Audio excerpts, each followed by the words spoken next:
Na kazi hii mnayoifanya inapeleka ujumbe kwa wale waliojionyesha kama watumishi wa dini, lakini kwa kweli ni watumishi wa ushetani au mambo mengine. Kwa hiyo huu ni ujumbe muhimu kwao. Utumishi wa dini ndio huu: kuwajali wenye mahitaji, kufanya mambo mbalimbali yanayowagusa jamii, kuisaidia jamii na kujenga jamii iliyo bora yenye maadili na elimu.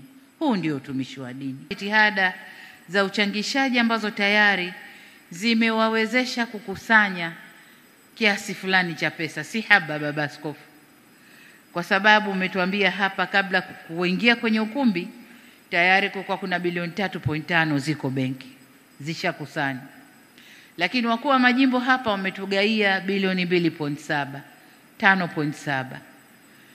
Harambee iliyopita hapa waliosimama imeleta kama bilioni 1, nilikuwa napiga mahesabu, bilioni 1 na mamia kidogo.